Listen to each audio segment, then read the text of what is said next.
Les étoiles, Alphonse de Lamartine. À Madame de P. Il est pour la pensée une heure sainte, alors que, s'enfuyant de la céleste enceinte, de l'absence du jour pour consoler les cieux, le crépuscule au mont prolonge ses adieux. On voit à l'horizon sa lueur incertaine, comme les bords flottants d'une robe qui traîne, balayer lentement le firmament obscur, où les astres ternis revivent dans l'azur. Alors, ces globes d'or, ces îles de lumière, que cherche par instinct la rêveuse paupière, jaillissent par milliers de l'ombre qui s'enfuit, comme une poudre d'or sur les pas de la nuit. Et le souffle du soir qui vole sur sa trace, les sème en tourbillon dans le brillant espace. L'œil ébloui les cherche et les perd à la fois. Les uns semblent planer sur les cimes des bois, tel qu'un céleste oiseau dont les rapides ailes font jaillir en s'ouvrant des gerbes d'étincelles. D'autres, en flots brillants, s'étendent dans les airs, comme un rocher blanchi de l'écume des mers. Ceux-là, comme un coursier volant dans la carrière, déroulent à longs plis leurs flottantes crinières. Ceux-ci, sur l'horizon se penchant à demi, semblent des yeux ouverts sur le monde endormi, tandis qu'au bord du ciel de légères étoiles voguent dans cet azur comme de blanches voiles, qui, revenant au port d'un rivage lointain, brillent sur l'océan aux rayons du matin. De ces astres brillants, son plus sublime ouvrage, Dieu seul connaît que le nombre et la distance et l'âge.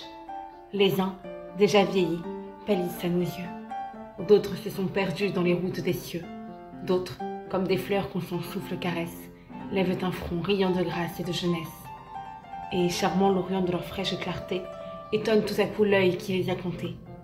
Dans la danse céleste, ils s'élancent, et l'homme, ainsi qu'un nouveau-né, les salue et les nomme.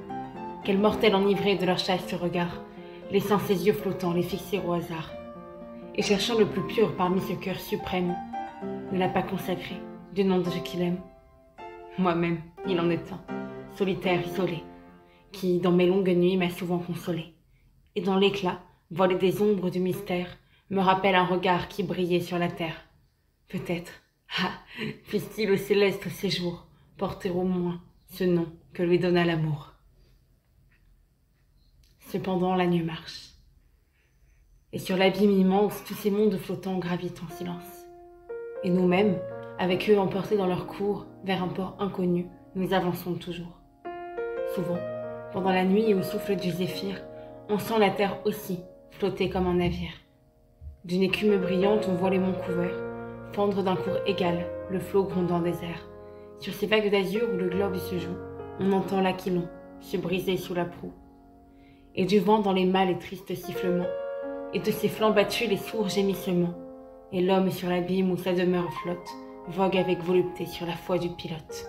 Soleil, monde flottant qui voguez avec nous, dites, s'il vous l'a dit, où donc allons-nous tous? Quel est le port céleste où son souffle nous guide? Quel terme assigna-t-il à notre vol rapide? Allons-nous sur des bords de silence et de deuil, échouant dans la nuit sur quelque vaste écueil, semer l'immensité des débris du naufrage? Ou, conduit par sa main sur un brillant rivage, et sur l'encre éternelle à jamais affermie, dans un golfe du ciel, à bord d'air ennemi? Vous, qui nagez plus près de la céleste voûte, mondes étincelants, vous le savez sans doute. Cet océan plus pur, ce ciel où vous flottez, laisse arriver à vous de plus vives clartés. Plus brillantes que nous, vous le savez davantage, car de la vérité, la lumière est l'image. Oui, si j'en crois l'éclat dont vos orbes errants argentent des forêts les dômes transparents, qui glissant tout à coup sur des mers irritées, calment en les éclairant les vagues agistées. Si j'en crois ces rayons dont le sensible jour inspire la vertu, la prière, l'amour, et quand l'œil attendri s'en trouve à leur lumière, attire une larme au bord de la paupière. Si j'en crois ces instincts, ces doux pressentiments, qui dirigent vers nous les soupirs des amants, les yeux de la beauté, les rêves qu'on regrette, et le vol enflammé de l'aigle du poète, tente du ciel, Éden, temple, brillant palais, vous êtes un séjour d'innocence et de paix. Dans le calme des nuits, à travers la distance, vous en versez sur nous la lointaine influence. Tout ce que nous cherchons, l'amour, la vérité, ces fruits tombés du ciel dont la terre a goûté, dans vos brillants climats que le regard envie, nourrissent à jamais les enfants de la vie. Et l'homme, un jour peut-être à ses destins rendus, retrouvera chez vous tout ce qu'il a perdu. Hélas, combien de fois seul, veillant sur ces cimes, où notre âme plus libre a des vœux plus sublimes, beaux astres, fleur du ciel dont le lys est jaloux. J'ai murmuré tout bas, que ne suis-je un de vous?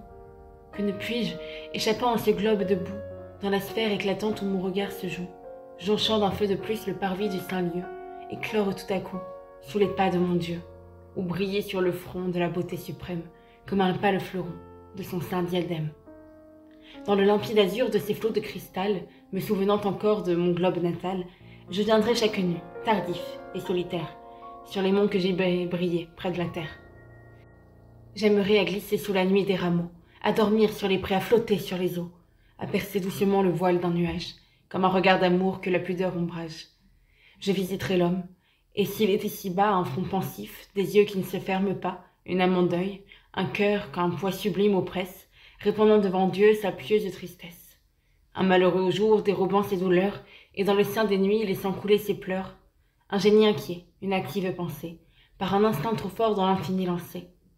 Mon rayon pénétré d'une sainte amitié, pour des mots trop connus prodiguant sa pitié, comme un secret d'amour versé dans un cœur tendre, sur ses fronts inclinés se plairait à descendre.